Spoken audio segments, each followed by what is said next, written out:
একটা সাথী ছিল দেশের বাড়িতে,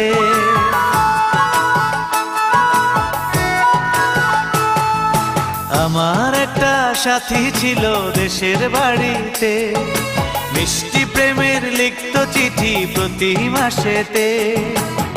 হঠাৎ একদিন খবর এলো সাথীর নাকি বিয়ে হলো আমার অজান্তে। এখন বলো দেশে যাব কার আশাতে, এখন বলো দেশে যাব কার আশাতে।